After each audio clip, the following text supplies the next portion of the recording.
Hello everyone, मेरा नाम CA Aditi Bhatia है और मैं आईटेक्स क्लासेस में फैकल्टी हूँ। मैं टैक्सेशन पढ़ाती हूँ इंटर एंड एग्जीक्यूटिव में, और अभी मैं इंटर एग्जीक्यूटिव टैक्स का कैपिटल गेन का रिविजन रिकॉर्ड कर रही हूँ। तो let's start with the revision of capital gains. Capital gains बहुत ही सिंपल सा सेक्शन है, हम फटाफट इन डिटेल रिविजन करेंगे इसका। तो लेट अस स्टार्ट। सबसे पहले charging section of capital gains, section 45(1). Charging section क्या बोलता है उसको अपन समझते हैं, ठीक है। उसके एलिमेंट्स को बाइफरगेट करते हैं और फिर उसके डिटेल में जाएंगे। चार्जिंग सेक्शन बोलता है any profit and gains arising from transfer, ठीक है। मैं यहाँ पे हाईलाइट करती हूँ जो चीजें अपन को ध्यान देने वाली हैं। Transfer of a capital asset affected in the previous year shall be chargeable to income tax under the head capital gains in the previous year in which transfer took place, ठीक है। तो चार्जिंग सेक्शन क्या कहता है? Charging section कहता है कि capital asset का ट्रांसफर होगा इन द प्रीवियस ईयर, तो उसके ट्रांसफर पर जो भी प्रॉफिट या गेन्स आएगा उस पे कैपिटल गेन वाला हेड लगेगा, ठीक है। इसमें हमको इन डिटेल पहले कुछ बातें समझनी होंगी, जैसे कि कैपिटल असेट क्या होता है, सबसे पहले हम ये समझने वाले हैं। इसके बाद ट्रांसफर का मतलब क्या होता है, ठीक है। प्रॉफिट एंड गेन्स कैसे कैलकुलेट करते हैं, तो इसका कैलकुलेशन वाला part, that is the third thing we will understand. And फिर हम फोर्थ नंबर पे इस चीज का डिस्कशन करेंगे कि प्रीवियस ईयर जिस साल ट्रांसफर हुआ उस साल टैक्स लगेगा और क्या इसके कुछ एक्सेप्शंस हैं। तो let us first discuss the meaning of capital asset. What is a capital asset? Capital asset का डेफिनेशन दिया हुआ है सेक्शन 214 के अंदर। कैपिटल एसेट का मतलब देखो क्या लिखा हुआ है, property of any kind. Property of any kind, बहुत बड़ा स्कोप है इस डेफिनेशन का। एनी काइंड का मतलब क्या हुआ?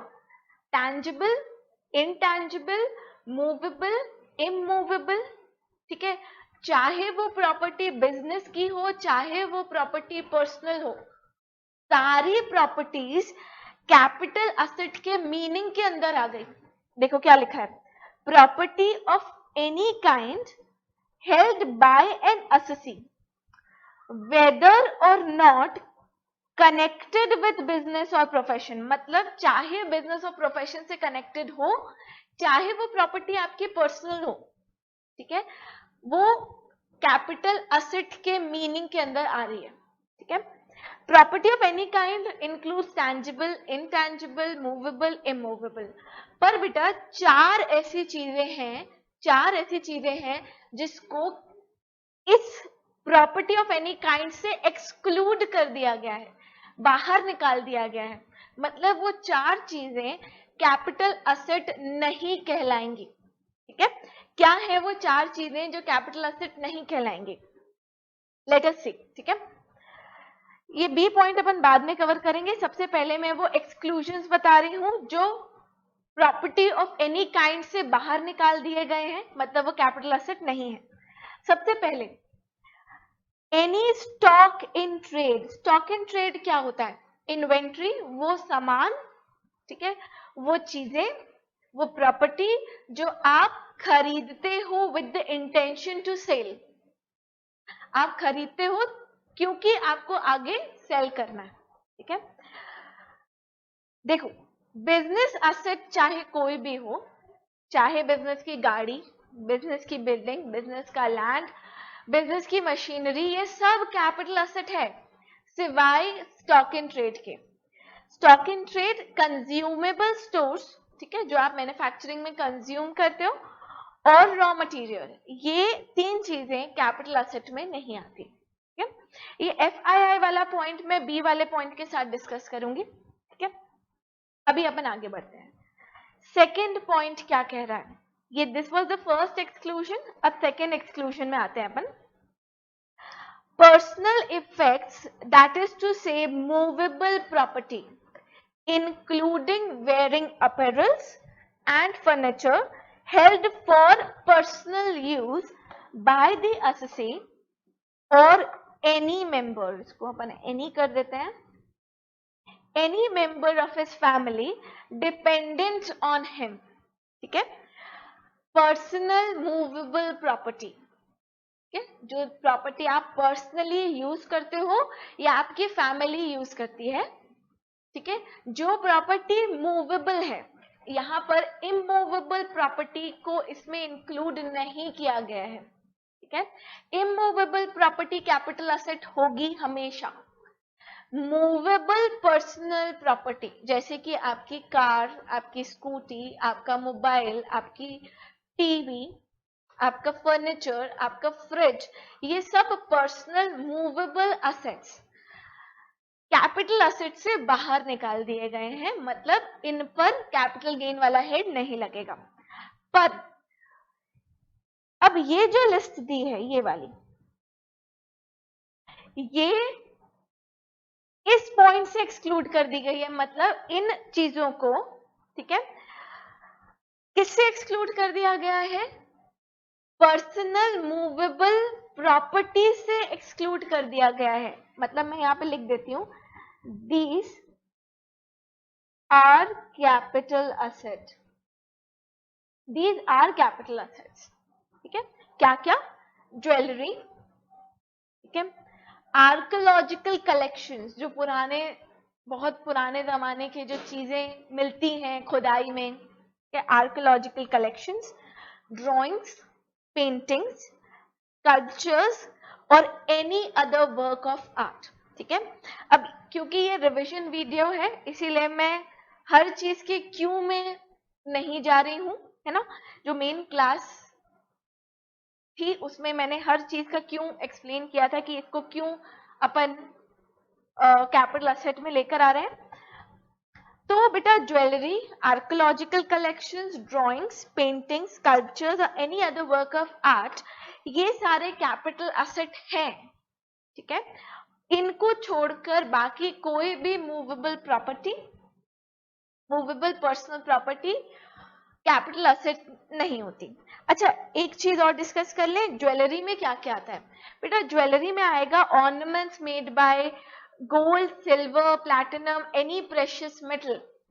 इवन अगर आपके कपड़ों में प्रेशियस मेटल लगे हुए हैं, ठीक है, बहुत सारे कपड़ों में चांदी का या सोने का वर्क किया होता है, वो कपड़े भी ज्वेलरी के मतलब में आ जाएंगे, ठीक है।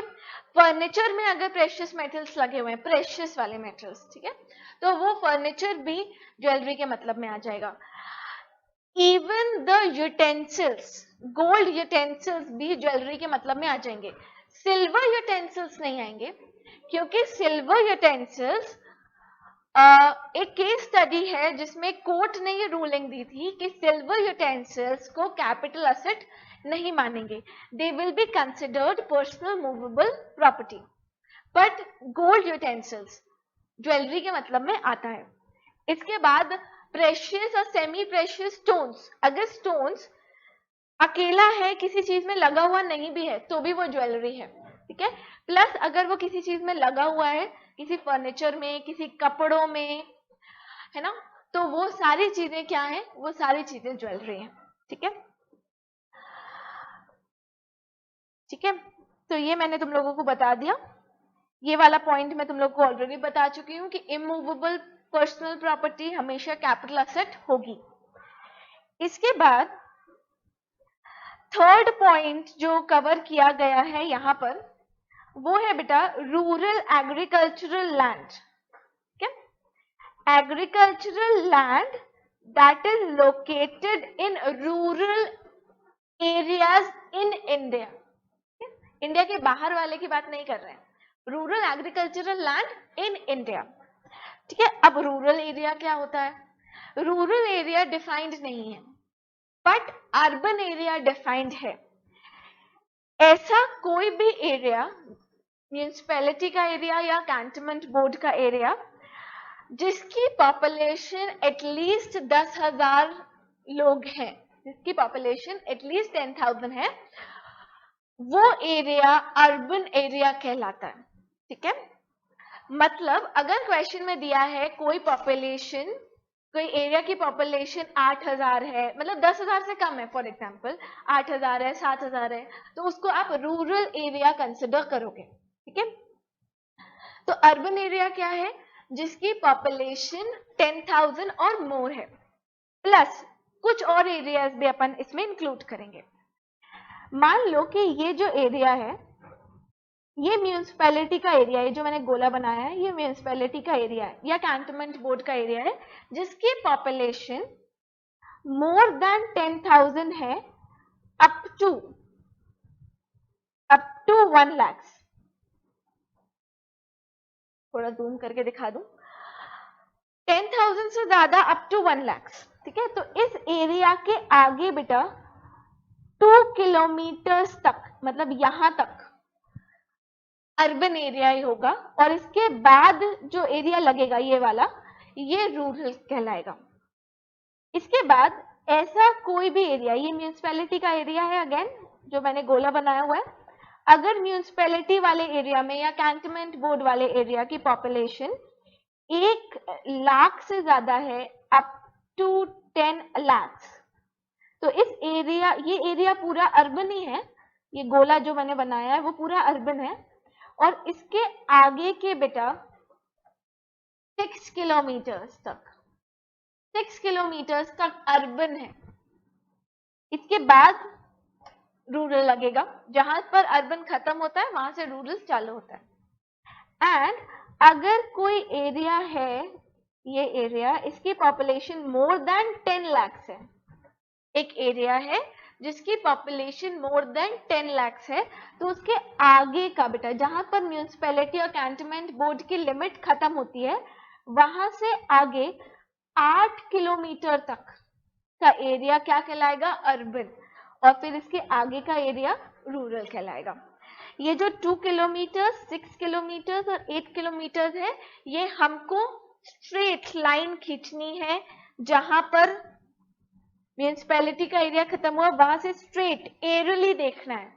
एरली मतलब जैसे चिड़िया उड़ती है, बिल्कुल सीधा सीधा सीधा, रोड से नहीं नापना है बेटा, क्योंकि रोड तो ऐसे ऐसे ऐसे ऐसे ऐसे जाती है ना। ठीक है, हमको सीधा नापना है। यहाँ पर म्यूनिसिपैलिटी का एरिया खत्म हुआ, यहाँ से एकदम सीधा नापना है कि 2 किलोमीटर या 6 किलोमीटर या 8 किलोमीटर कहां तक जा रहा है। ठीक है, तो दिस वाज पॉइंट नंबर 3, जो एक्सक्लूड किया गया है कैपिटल असेट की डेफिनेशन में से, है ना।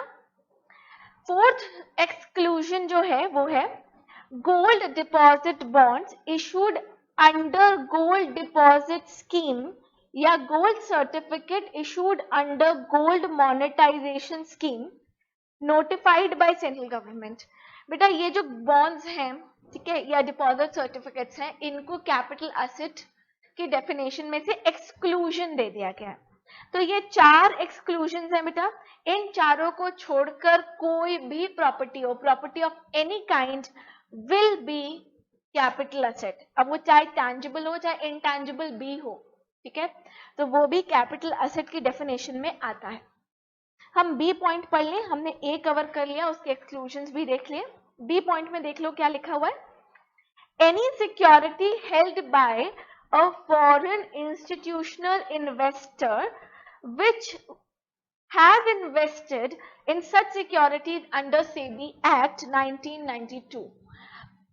कोई भी फॉरेन इंस्टीट्यूशनल इन्वेस्टर, शॉर्ट में अपन बोले, शॉर्ट फॉर्म इज FII, कोई भी FII कोई भी सिक्योरिटी होल्ड करता है एज पर सेबी, तो उस सिक्योरिटी को कैपिटल असेट ही माना जाएगा। अगर उसने उस सिक्योरिटी को स्टॉक इन ट्रेड की तरह भी होल्ड करके रखा है, तो भी उस सिक्योरिटी को कैपिटल असेट ही माना जाएगा। देखो यहां पर भी लिखा था, stock in trade other than securities held by FII, मतलब FII जो भी सिक्योरिटीज होल्ड करके रखेंगे एज पर सेबी, उसको हम हमेशा कैपिटल एसेट की तरह ही ट्रीट करेंगे। तो फर्स्ट पॉइंट का हमको आंसर मिल गया है बहुत अच्छे से कि what is a capital asset. इस कैपिटल में कैपिटल एसेट ट्रांसफर होगा तो कैपिटल गेन का सवाल उठेगा। तो अब नेक्स्ट जो चीज अपन डिस्कस करने वाले हैं वो होगी व्हाट इज अ ट्रांसफर। तो हम अब समझते हैं कि ट्रांसफर का मतलब क्या होता है। हमने समझ लिया कि कैपिटल एसेट क्या होता है, अब हम समझते हैं ट्रांसफर। क्योंकि ट्रांसफर ऑफ कैपिटल एसेट अगर होगा तो जो प्रॉफिट आएगा उस पर कैपिटल गेन वाला हेड अप्लाई होगा। ठीक है, तो अब ट्रांसफर में क्या क्या आएगा, लेट्स सी। सेक्शन 247 डिफाइन करता है ट्रांसफर को। ट्रांसफर इंक्लूड्स, इंक्लूसिव डेफिनेशन है, ठीक है, सेल, एक्सचेंज, रिलिंग्विशमेंट। रिलिंग्विशमेंट मतलब एसेट को छोड़ देना, ठीक है, सेल करना, एक्सचेंज करना, रिलिंग्विश कर देना एसेट को, या कोई राइट था आपका किसी एसेट के ऊपर, वो राइट खत्म हो गया, एक्सटिंग्विशमेंट ऑफ राइट देयरइन, और conversion of capital asset into stock in trade. ठीक है, अगर आपके पास कोई कैपिटल एसेट था, मान लो ज्वेलरी ही थी, उसको कन्वर्ट करके आपने स्टॉक इन ट्रेड में कन्वर्ट कर लिया। मतलब अब आपने पहले आपने उसको होल्ड करके रखा था अपने पास रखने के लिए, अब आपने उसको होल्ड करके रखा है with the intention to sell, तो वो आपका क्या बन चुका है, स्टॉक इन ट्रेड। जब आप कन्वर्ट करोगे तो आप बेच तो नहीं रहे एसेट, पर जब आप कन्वर्ट करोगे तब भी कैपिटल गेन लगेगा। ठीक है, क्योंकि ये भी ट्रांसफर के मतलब के अंदर आता है।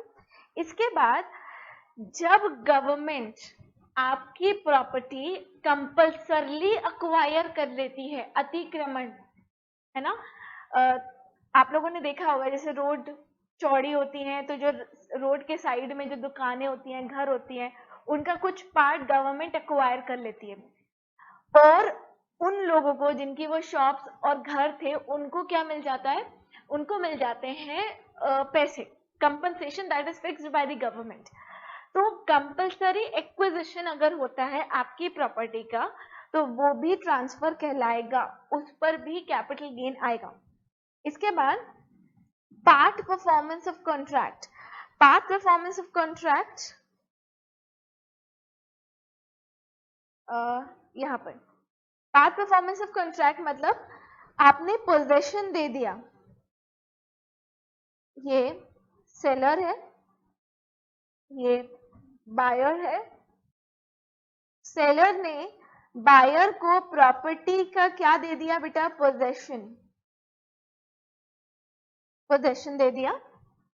सेलर ने बदले में क्या दे दिया, कंसिडरेशन दे दिया। ठीक है, और इन दोनों के बीच में अग्रीमेंट हो गया कि आज से जो प्रॉपर्टी है वो बायर की है, अग्रीमेंट हो गया, there is an agreement. Possession जा चुका है बायर के पास, कंसिडरेशन मिल चुका है सेलर को, पर क्या नहीं हुआ, सेल्स डीड एग्जीक्यूट नहीं हुई।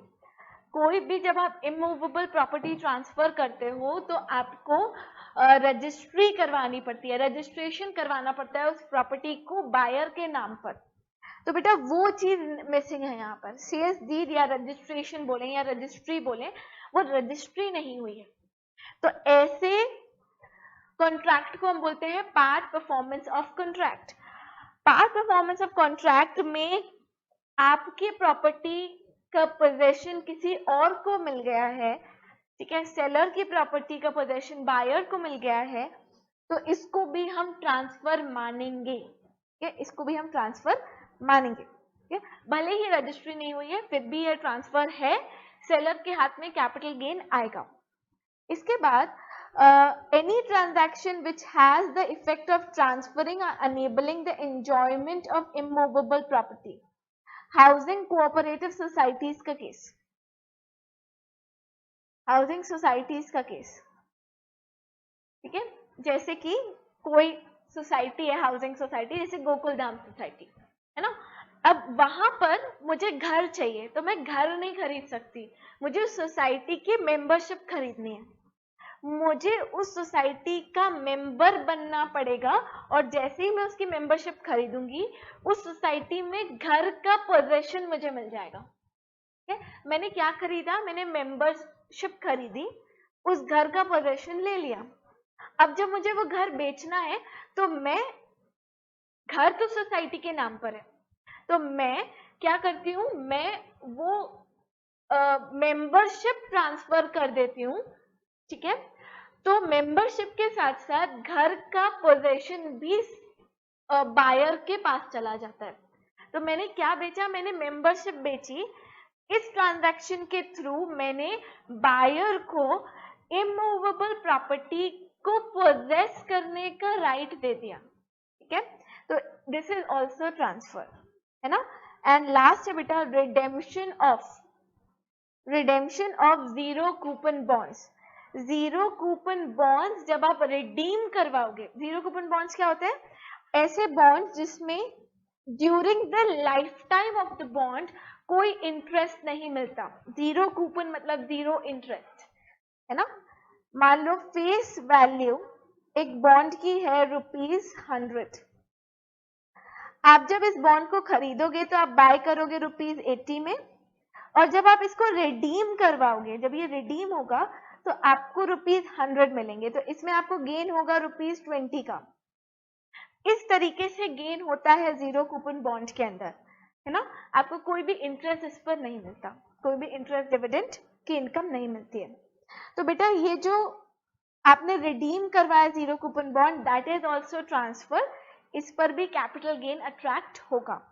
तो ये थे ट्रांसफर के अंदर आने वाली चीजें, sale, exchange, relinquishment of asset, extinguishment of right, conversion of capital asset into stock in trade, compulsory acquisition under any law, part performance of contract जहां पर आप अपनी प्रॉपर्टी का पोजेशन किसी और को दे रहे हो, एंड कोई भी ऐसा ट्रांजैक्शन जिसमें सामने वाले को इमूवेबल प्रॉपर्टी एंजॉय करने का राइट मिल जा रहा है, जैसे हाउसिंग सोसाइटी में मेंबरशिप ट्रांसफर करके सामने वाले को राइट दे दिया, इमूवेबल प्रॉपर्टी को एंजॉय करने के का राइट दे दिया, and redemption of zero coupon bonds. These are all transfers. अगर ट्रांसफर है ऑफ कैपिटल एसेट है, ठीक है, तो कैपिटल गेन अट्रैक्ट होगा, तो हम कैपिटल गेन के अंदर कैलकुलेशन करेंगे। आगे एक सेक्शन आएगा, सेक्शन 47। सेक्शन 47 में एक लिस्ट दी हुई है ट्रांजैक्शंस की, that is not regarded as transfer. Section 47 के अंदर जो ट्रांजैक्शंस दिए हुए हैं उनको हम ट्रांसफर नहीं मानते। अगर ट्रांसफर ही नहीं है, ठीक है, तो कैपिटल गेन नहीं आता। ठीक है, उनको हम बाद में कवर करते हैं। अभी ये सारी चीजें अगर होंगी, कैपिटल असेट ट्रांसफर होगा, ठीक है, तो कैपिटल गेन अट्रैक्ट होगा। हम नेक्स्ट में डिस्कस करने जाएंगे third point, that was calculation of profit against, है ना। हमने देख लिया कि ट्रांसफर का मतलब क्या होता है, कैपिटल असेट क्या होता है। अब हमको देखना है कि अगर कैपिटल असेट ट्रांसफर हुआ है तो प्रॉफिट और गेन्स का कैलकुलेशन कैसा होगा, कैसे करेंगे हम कैलकुलेशन, हम पहले ये वाली बात करेंगे। ठीक है, सेक्शन 47 को अपन आगे जाकर डिस्कस करेंगे, ठीक है, अभी नहीं। चलो, तो अब अपन कैलकुलेशन की बात करते हैं। ठीक है, कि कैलकुलेशन पार्ट, जैसे कि हमने फर्स्ट पॉइंट में ये डिस्कस किया कि कैपिटल असेट क्या होता है, सेकेंड पॉइंट में हमने डिस्कस किया कि ट्रांसफर क्या होता है। अगर ट्रांसफर हो रहा है कैपिटल असेट तो कैपिटल गेन कैलकुलेट होगा under the head capital gains. वो कैलकुलेशन पार्ट कैसे होगा उसकी बात करेंगे अपन। ठीक है, तो बेटा पहले तो देखते हैं कि टाइप्स ऑफ कैपिटल असेट। दो कैटेगरीज बनी हुई है कैपिटल असेट की, एक है short term capital asset. Short term capital asset जब भी सेल होगा तो जो गेन आएगा अपन उसको बोलेंगे शॉर्ट टर्म कैपिटल गेन। और दूसरा है long term capital asset. Long term capital asset जब भी सेल होता है हम कौन सा गेन आता है? लॉन्ग टर्म कैपिटल गेन आता है। अब ये डिफरेंशिएशन क्यों? क्योंकि लॉन्ग कैपिटल गेन वाले चैप्टर में जो रेट्स हैं, जो गेन पर रेट्स लगते हैं, वो नॉर्मल रेट फर्स्ट चैप्टर वाले नहीं लगते, इस पे लगते हैं special rates which are prescribed in the act itself. जो हमारे नॉर्मल रेट्स हम पढ़ते हैं वो फाइनेंस एक्ट वाले रेट्स होते हैं, ठीक है। और जो कैपिटल गेन पर जो रेट्स लगते हैं वो एक्ट में ही, हेड के अंदर ही प्रिस्क्राइब्ड है। तो शॉर्ट टर्म कैपिटल गेन के लिए अलग रेट्स हैं और लॉन्ग टर्म कैपिटल गेन के लिए अलग रेट्स हैं। तो अब कैसे पहचाने कि शॉर्ट टर्म है कि लॉन्ग टर्म है? ये वाला चार्ट देखते हैं बेटा।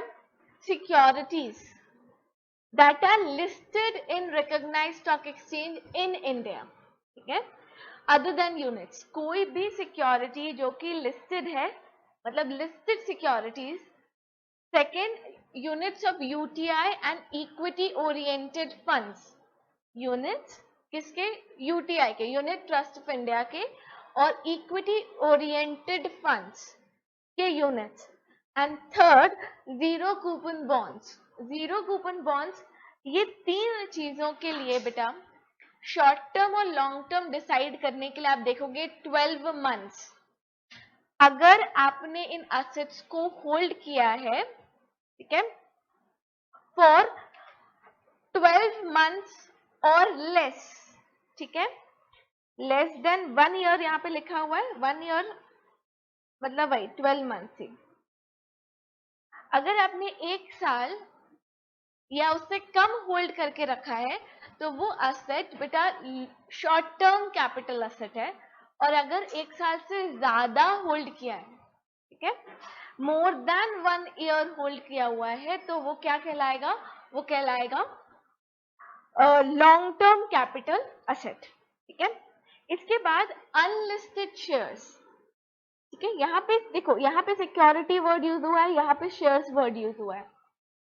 Shares that are not listed in recognised stock exchange in India and immovable property, इन दो चीजों के लिए आप देखोगे 2 ईयर्स, ठीक है। अगर 2 ईयर्स या उससे कम होल्ड किया हुआ है तो शॉर्ट टर्म है, अगर 2 ईयर्स से ज्यादा होल्ड किया है तो लॉन्ग टर्म है, ठीक है। इसके बाद इन 5 चीजों को छोड़ के, ये 5 चीजें हैं, इनको छोड़कर कोई भी और असेट हम हमेशा कितना देखेंगे? हम हमेशा देखेंगे 3 ईयर, दैट इज 36 मंथ्स। अगर 36 मंथ्स से कम होल्ड किया है या 36 मंथ्स भी होल्ड किया है, मतलब दैट इज 3 ईयर्स, तो वो शॉर्ट टर्म है, नहीं तो वो लॉन्ग टर्म है, ठीक है। तो हम ऐसे ईयर के बेसिस पर डिसाइड करते हैं कि वो एसेट शॉर्ट टर्म है या लॉन्ग टर्म है। अब हमने एक बार ये डिसाइड कर लिया तो हमको अब कैलकुलेशन करना है। कैलकुलेशन दिया है सेक्शन 48 के अंदर, method of computation of capital gain.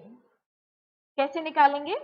सबसे पहले आप लोगे सेल कंसिडरेशन, जितने में आपने असेट सेल किया, ठीक है, इसको अपन बोलते हैं full value of consideration, FVOC। क्या बोलते हैं? हम बोलते हैं FVOC। जितने में आपने असेट सेल किया माइनस करो expense incurred in connection with transfer. इसको मैं अदर वर्ड्स में बोलूं तो expenses that are incurred wholly, है ना, and exclusively for transfer. Transfer करते टाइम आपको ट्रांसफर करने के लिए जो एक्सपेंसेस करने पड़े, फॉर एग्जाम्पल ब्रोकरेज आप पे करते हो जब भी आप कोई सामान बिकवाते हो, इमूवेबल प्रॉपर्टी बिकवाई, ब्रोकर अपॉइंट किया था, ब्रोकर को क्या पे किया? ब्रोकरेज पे किया। That brokerage is expense incurred in connection with transfer. Minus करो COA, COA मतलब कॉस्ट ऑफ एक्विजिशन, जितने में असेट खरीदा था, ठीक है, and cost of improvement. Cost of improvement का मतलब होता है capital expenditure, incurred to improve the asset, ठीक है, उसकी लाइफ बढ़ाने के लिए या उसकी कैपेबिलिटीज को बढ़ाने के लिए जो कैपिटल एक्सपेंडिचर किया है वो भी आप माइनस कर दोगे। तो इन शॉर्ट जितने में बेचा माइनस जितने में खरीदा इज योर कैपिटल गेन, ठीक है। अगर बेटा आपने कोई साइट बेची है जिसमें लैंड और बिल्डिंग दोनों है, तो आपको क्या करना पड़ेगा, आपको लैंड के लिए अलग कैलकुलेशन करना है, क्योंकि देखो होता क्या है, हमने लैंड खरीदी, 4 साल बाद हमने बिल्डिंग बनाई, तो बिल्डिंग हो सकता है शॉर्ट टर्म हो, लैंड हो सकता है लॉन्ग टर्म हो, तो हमको दोनों के लिए अलग अलग कैलकुलेट करना पड़ेगा, ठीक है।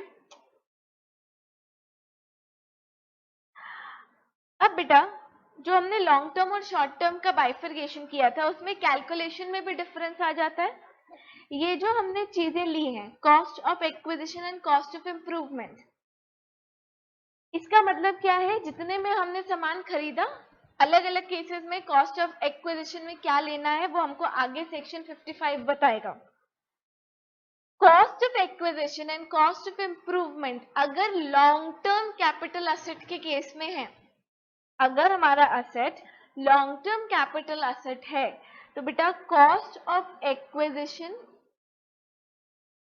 And cost of improvement, cost of acquisition and cost of improvement में हम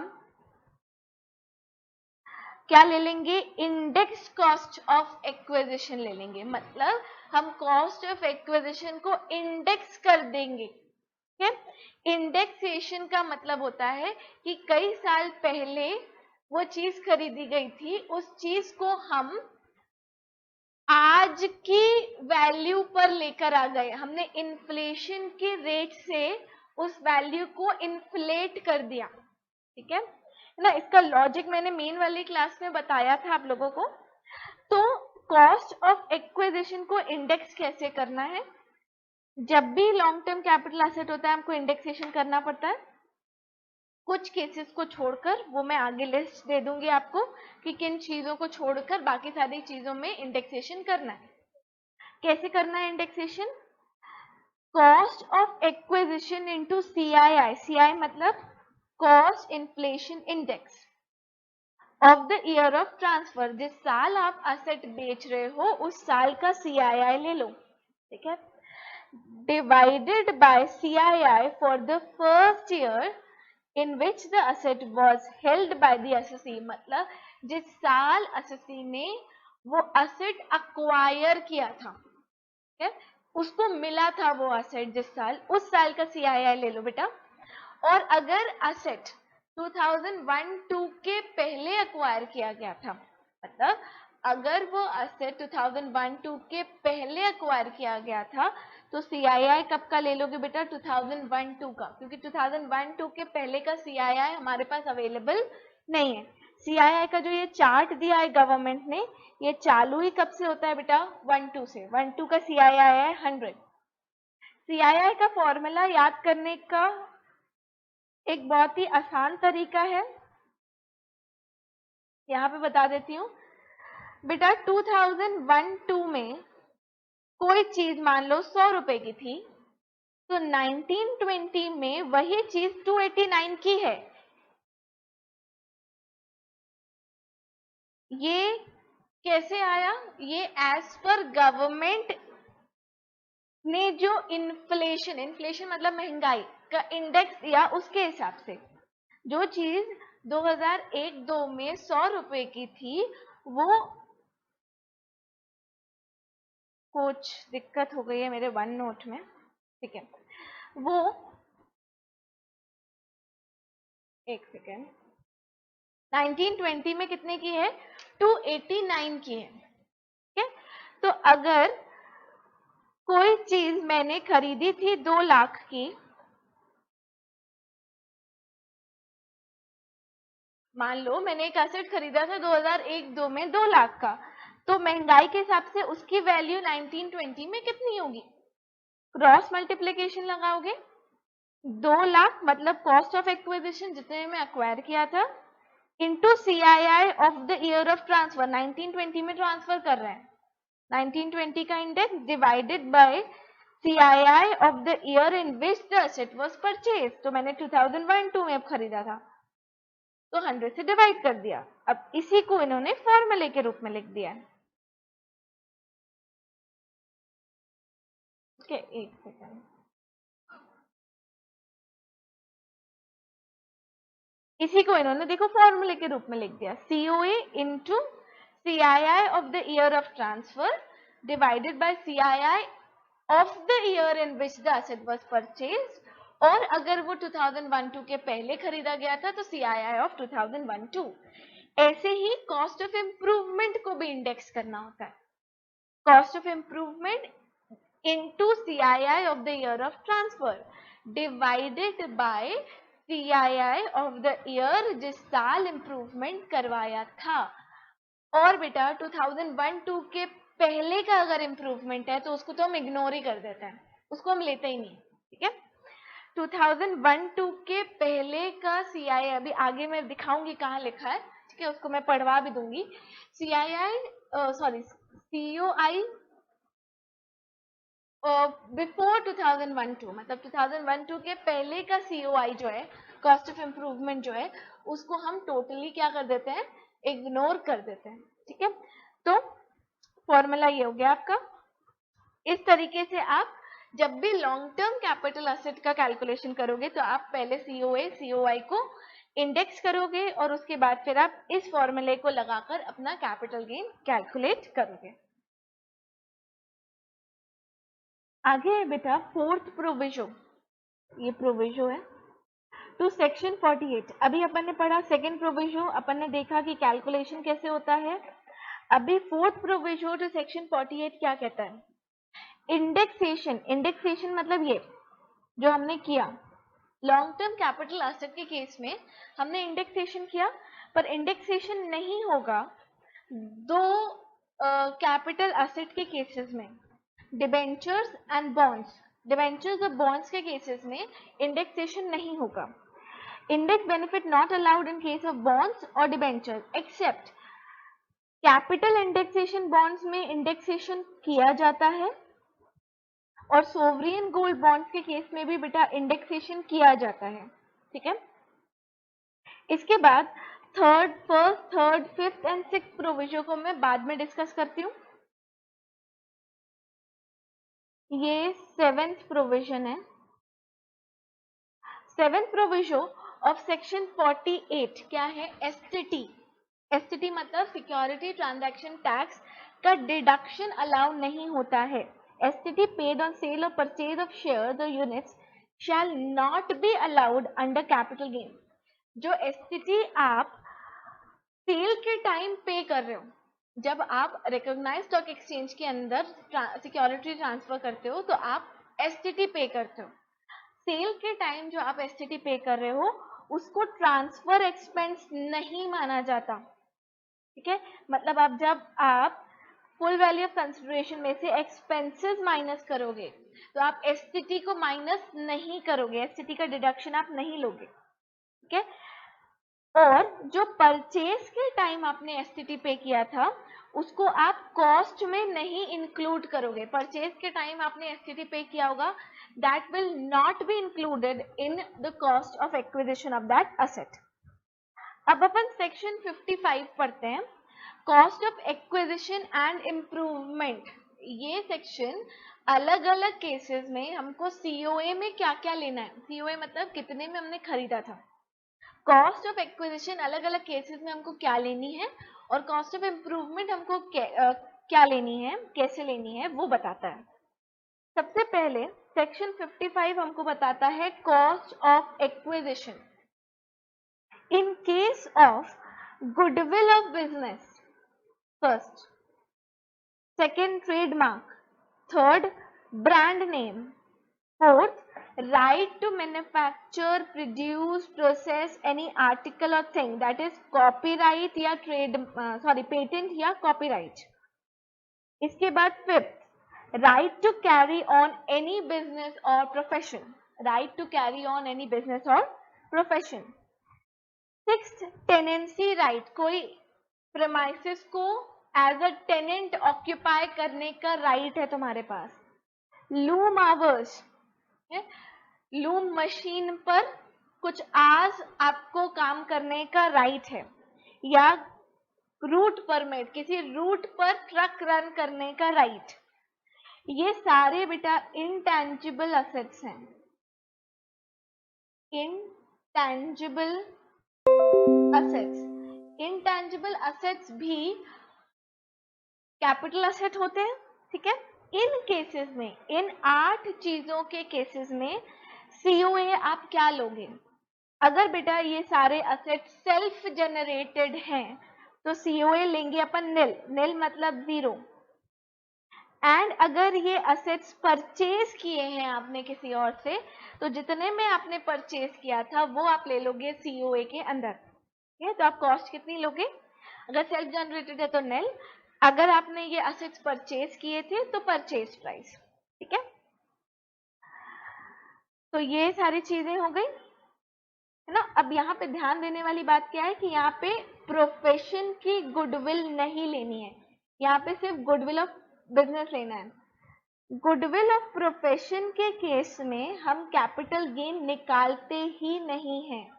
no capital gain, no capital gain on goodwill of profession. ऐसे केस स्टडी है बीसी श्रीनिवासन शेट्टी की, उसमें डिसीजन आया था कि प्रोफेशन की गुडविल की जो कॉस्ट होती है वो इनडिटर्मिनेंट होती है, मतलब वो डिटरमाइन नहीं की जा सकती, इसीलिए गुडविल ऑफ प्रोफेशन का हम कैपिटल गेन कैलकुलेट ही नहीं करेंगे, ठीक है। इसके बाद बेटा इन केसेस में, इन 8 असेट्स के केस में FMV on 1/4/2001 is not available. अब क्योंकि ये रिविजन है, मेन क्लास में अपन पढ़ चुके हैं तो हमको पता है कि FMV ऑन 1/4/2001 का क्या रेलेवेंस है, ठीक है। अभी आगे मैं एक बार दिखा भी देती हूँ। अगर कोई असेट है आपका विच इज अक्वायर्ड बिफोर 1/4/2001, अगर 1/4/2001 के पहले का असेट है तो हम उसके सीओए कैसे डिटरमाइन करते हैं? इंडेक्सेशन से पहले, ठीक है। इंडेक्सेशन से पहले जो सीओए डिटरमाइन होता है, जिस पर इंडेक्सेशन लगता है, वो कैसे डिटरमाइन होता है? हम लेते हैं एक्चुअल कॉस्ट ऑफ एक्विजिशन और FMV as on 1/4/2001 whichever is higher. इसमें हम लेते हैं विच एवर इज हायर, ठीक है। तो अगर 1/4/2001 के पहले का असेट है तो हमको एक बेनिफिट मिलता है, बेनिफिट ऑफ FMV ऑन 1/4/2001। हम क्या लेते हैं? हम एक्चुअल कॉस्ट लेते हैं, ठीक है, जितने में हमने खरीदा था, और हम FMV लेते हैं ऑन 1/4/2001, और दोनों में हम कंपेयर करते हैं, विच एवर इज हायर को हम एज COA ले लेते हैं, और फिर इस COA में हम इंडेक्सेशन लगाते हैं, ठीक है। पर बेटा ये जो बेनिफिट है ऑफ FMV ऑन 1/4/2001 वो इन इंटेंजिबल असेट्स के केस में हमको नहीं मिलेगा, ठीक है। तो हमको इन असेट्स के केस में FMV ऑन 1/4/2001 नहीं देखना है। मतलब इसका मतलब क्या हुआ? वी विल ऑलवेज, ठीक है, take actual cost, actual purchase price as COA। हम कभी भी FMV ऑन 1/4/2001 नहीं देखेंगे इन केसेस में, ठीक है। एक काम करते हैं अपन,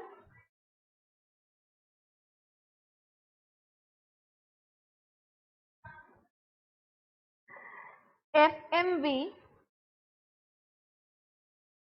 on 1/4/2001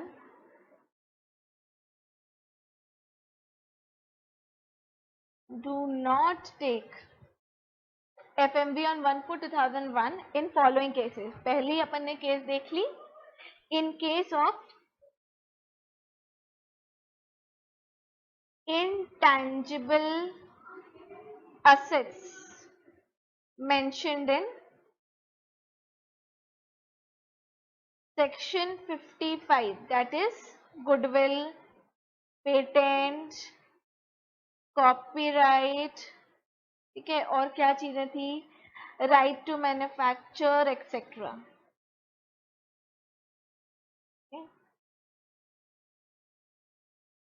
ब्रांड नेम एक्सेट्रा। इस केस में हम एफएमवी नहीं देखेंगे, हम आगे इस लिस्ट में और चीजें लिख लेंगे जहां पर हमको एफएमवी ऑन 1/4/2001 नहीं देखना है, ठीक है। इन केसेस जो ये लिस्ट बनाएंगे, इन केसेस को छोड़कर बाकी सारे केसेस में अगर लॉन्ग टर्म कैपिटल असेट है 1/4/2001 के पहले का असेट होगा तो हम एक्चुअल कॉस्ट और FMV on 1/4/2001 whichever is higher देखेंगे, ठीक है।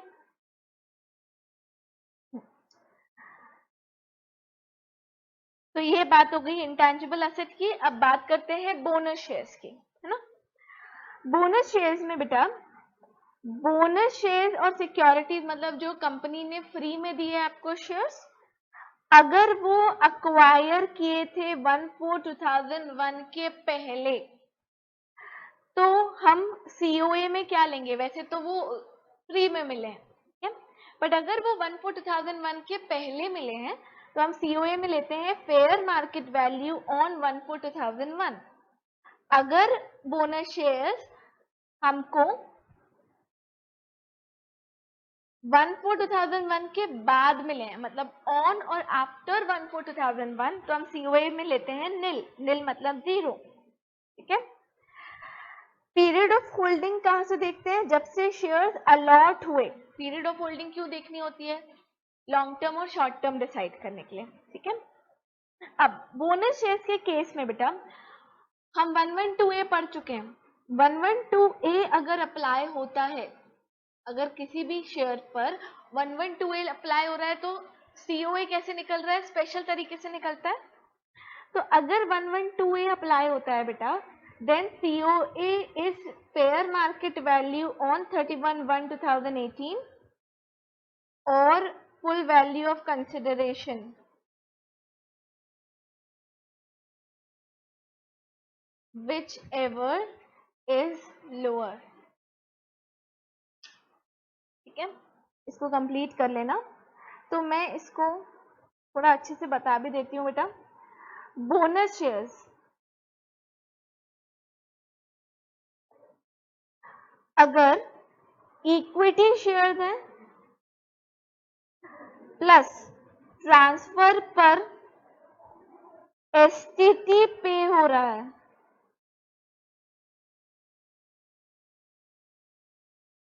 ट्रांसफर पर एसटीटी पे हो रहा है, ठीक है,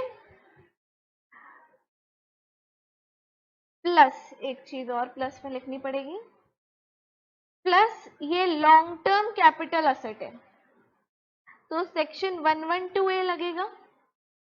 112A लगेगा तो कॉस्ट ऑफ एक्विजिशन कैसे निकलेगी, कॉस्ट ऑफ एक्विजिशन निकलती है step 1 and step 2 whichever is higher, है ना।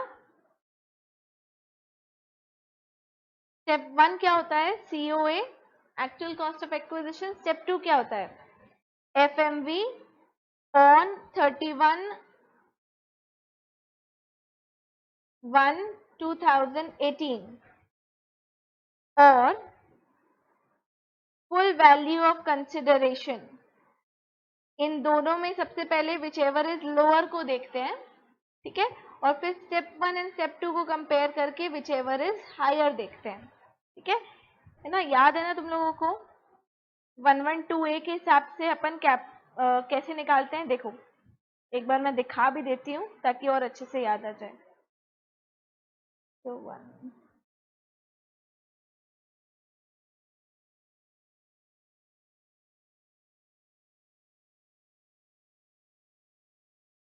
112A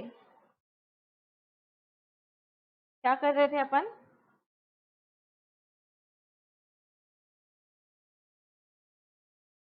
ये कॉस्ट ऑफ एक्विजिशन लेते हैं, कॉस्ट ऑफ एक्विजिशन को कंपेयर करते हैं lower of fair market value और फुल वैल्यू ऑफ कंसिडरेशन से, ठीक है। तो अगर बोनस शेयर इक्विटी शेयर्स हैं, उनके ट्रांसफर पर एसटीटी पे हो रहा है और वो लॉन्ग टर्म कैपिटल एसेट है, तो बेटा 112A लगेगा।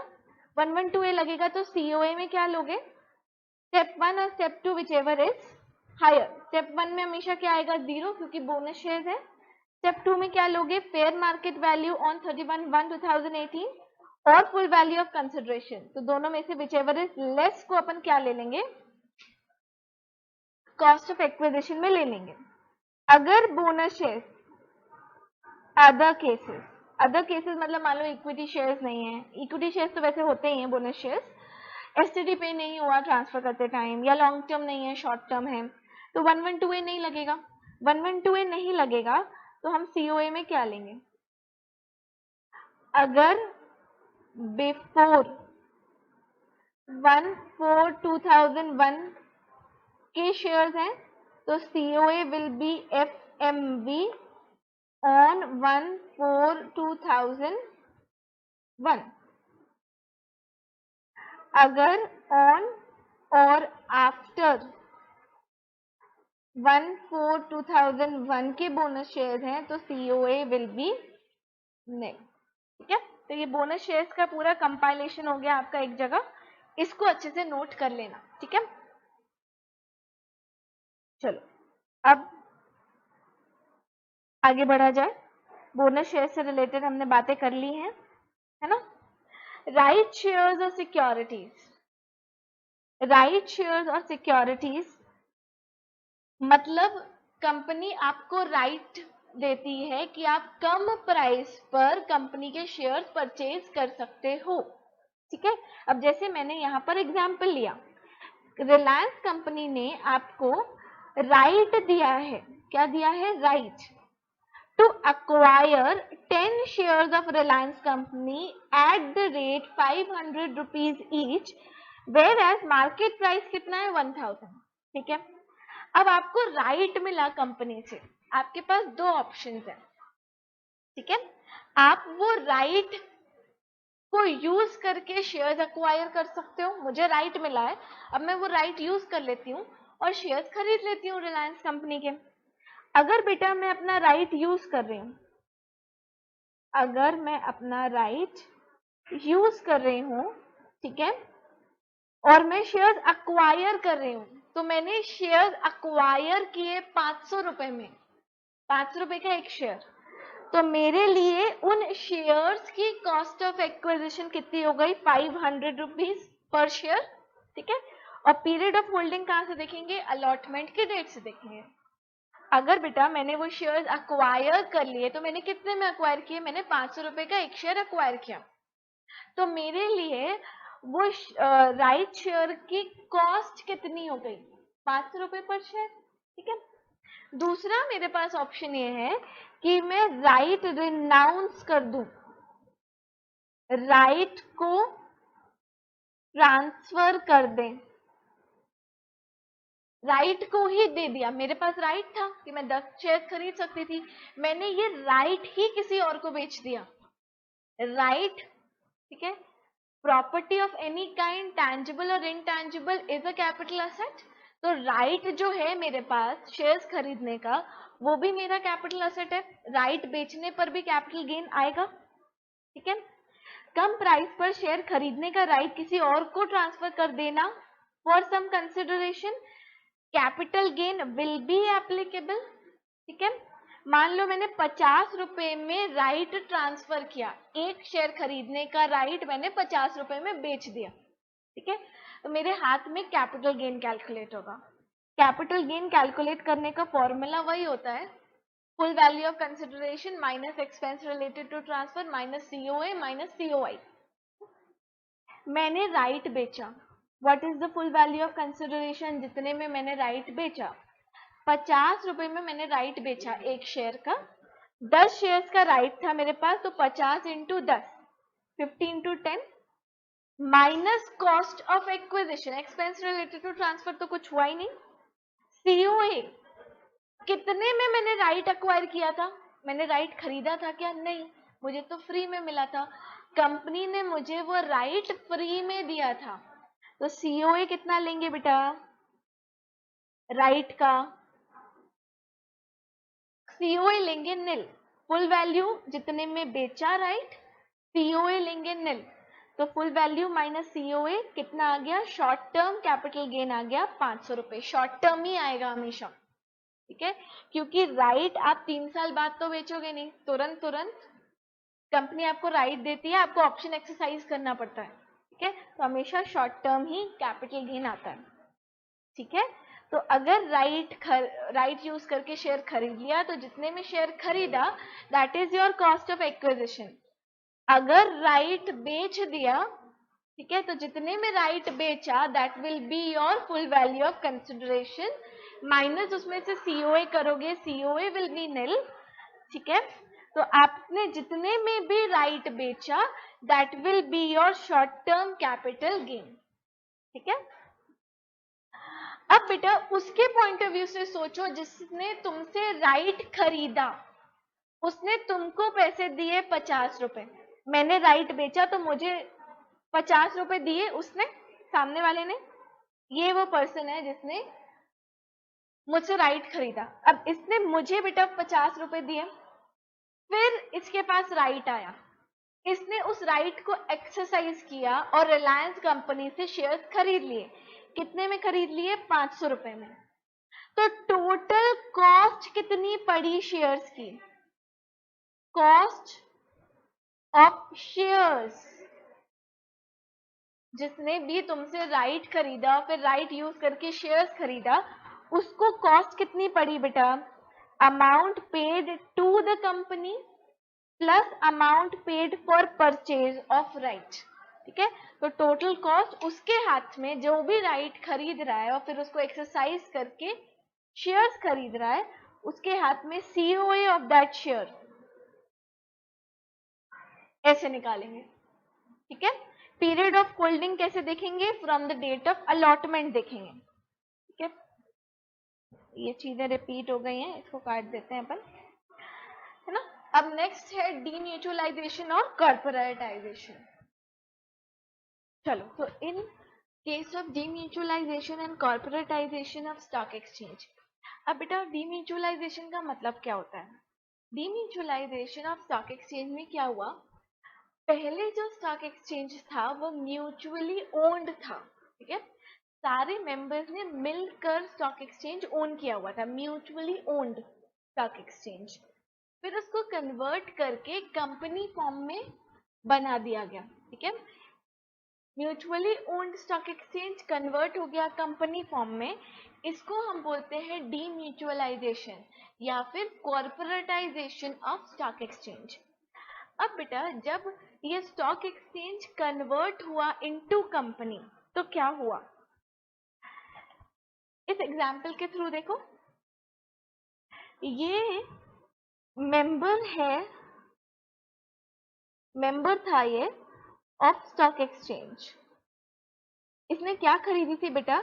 इसने मेंबरशिप खरीदी थी स्टॉक एक्सचेंज की for 1 lakh. Membership of stock exchange, he was the owner and उसके पास ओनरशिप के साथ साथ, मेंबरशिप के साथ साथ उसके पास ट्रेडिंग एंड क्लियरिंग राइट्स भी थे। मतलब वो मेंबर भी था स्टॉक एक्सचेंज का और उसके पास ये राइट भी था कि वो स्टॉक एक्सचेंज में ट्रेडिंग कर सके, as a member, as a broker, वो किसी के शेयर्स खरीदवा सके, बिकवा सके। ये ट्रेडिंग एंड क्लियरिंग राइट्स भी थे उसके पास, ठीक है, जब वो मेंबर था of mutually owned stock exchange. अब स्टॉक एक्सचेंज कन्वर्ट हो गया इनटू कंपनी, और कंपनी की हमको पता है कि सेपरेट लीगल आइडेंटिटी होती है, ठीक है। तो कंपनी में बेटा जब कंपनी क्रिएट हुई तो कंपनी में 2 चीजें मेंबर्स को दी गई, जो पहले से स्टॉक एक्सचेंज के मेंबर्स थे उनको उनकी मेंबरशिप के बदले में 2 चीजें दी गई। एक उनको दिया गया इक्विटी शेयर्स ऑफ कंपनी, उनको क्या मिले बेटा? उनको मिले इक्विटी शेयर्स ऑफ कंपनी, और दूसरा उनको अलग से दिए गए ट्रेडिंग एंड क्लियरिंग राइट्स। पहले उसके पास सिर्फ मेंबरशिप थी, मेंबरशिप में उसके पास दोनों चीजें थी, मेंबरशिप के अंदर ही दोनों चीजें शामिल थी, मेंबर भी था, उसके पास राइट्स भी थे। अब जब कॉर्पोरेटाइजेशन हो गया, कंपनी फॉर्म हो गई, तो कंपनी में इक्विटी शेयर्स अलग से दिए गए, है ना, and trading and clearing rights अलग एक चीज बनाकर दी गई। ठीक है, अब सवाल ये आता है कि जो इक्विटी शेयर्स है उसकी हम कॉस्ट कितनी लेंगे। देखो, खरीदा तो उसने क्या था, मेंबरशिप। उसने जो अपनी जेब से खर्चा किया था वो किसके लिए किया था, उसने मेंबरशिप के लिए किया था ये खर्चा। पर उसको एक चीज के बदले में दो चीजें मिल गई। अब ये जो दो चीजें उसको मिली हैं, इसकी कॉस्ट कितनी लेनी है। ठीक है, तो बेटा इक्विटी शेयर्स की हम कॉस्ट ले लेंगे जितने में हमने, या मैं सीधे सिंपल ऐसे ही लिख देती हूँ ना,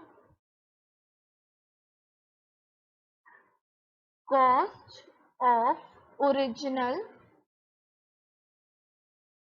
मेंबरशिप,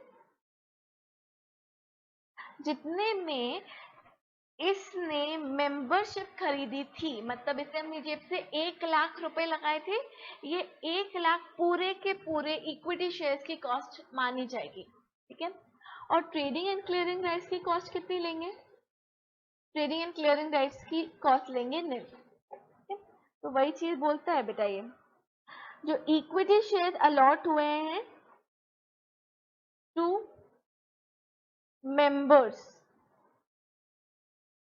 ऑफ स्टॉक एक्सचेंज, उनके सीओए क्या लेंगे, cost of his original membership of exchange, and trading and clearing rights की कॉस्ट कितनी लेंगे, निल, है ना। अब यहाँ पे benefit of FMV as on 1/4/2001 is not available. ठीक है, हम एक लिस्ट बना रहे थे, याद करो, जहाँ पर benefit of FMV on 1/4/2001 available नहीं होगा, वहां पर इस केस को भी ऐड कर देंगे। मैं देखती हूँ। ठीक है, तो यहाँ पर लिख लेंगे अपन इसको। एक मिनट, मैं इसको भी खोल देती हूँ। Do not take FMV on 1/4/2001, है ना। तो हमने पहला लिखा था in case of intangible assets हम एफएमवी ऑन 1/4/2001 नहीं देखते हैं। एंड सेकेंड यहाँ पर पॉइंट डाल लो, ये मेरे को लिस्ट नीचे बनानी थी पर नीचे मेरे पास जगह नहीं है। सेकेंड यहाँ साइड में लिख रही हूँ, in case of demutualization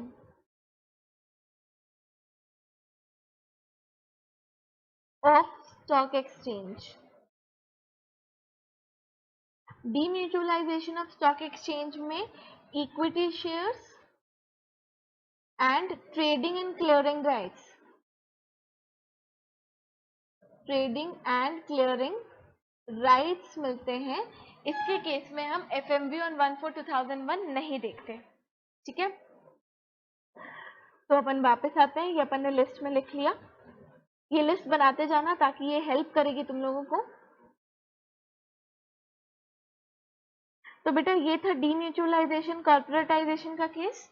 अब फिफ्थ वाला केस क्या बोलता है, in relation to other capital assets. हमने 5 केसेस अलग से डिस्कस कर लिए, 4 केसेस सॉरी, है ना, बोनस शेयर्स का, इंटेंजिबल असेट्स का, राइट शेयर्स का और डीम्यूचुअलाइजेशन का।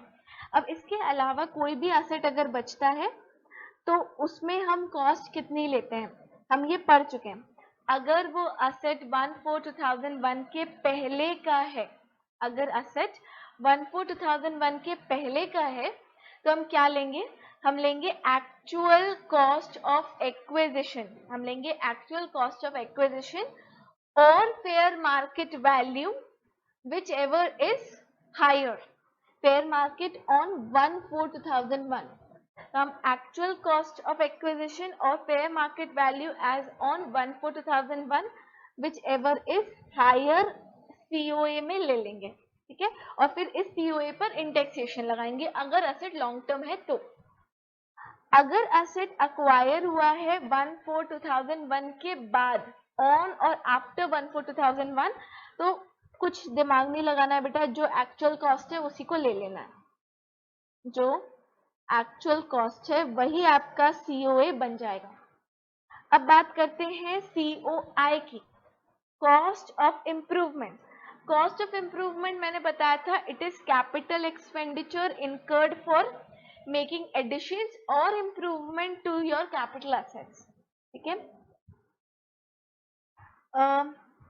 देखो यहाँ क्या लिखा है, in case of goodwill of business, patent, copyright, right to carry on any business और प्रोफेशन, ये चार चीजें, goodwill of business, patent, copyright, right to carry on any business और प्रोफेशन, सीओआई हमेशा नील लेंगे इन चार केसेस में, सीओआई हमेशा नील लेंगे।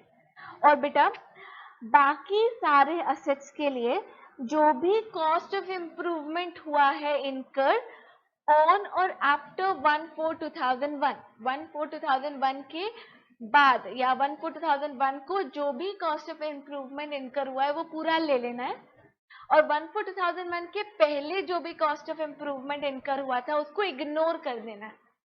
ठीक है, improvement done before 1/4/2001 should be ignored in all cases, all cases में हमको इग्नोर करना है।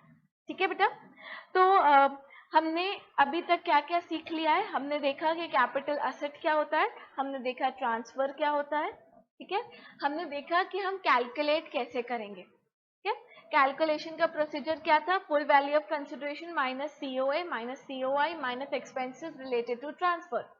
सीओए और सीओआई में हम क्या स्पेशल चीजें लेंगे, अलग अलग केसेस में हमने सीओए निकालना देखा है ना, राइट शेयर्स के केस में अलग, बोनस शेयर्स के केस में स्पेशल कंसिडरेशन, ये सारी चीजें देख ली हमने। अब अपन आगे बढ़ेंगे, ठीक है, और कुछ और टॉपिक्स डिस्कस करेंगे नेक्स्ट वीडियो में। Bye bye.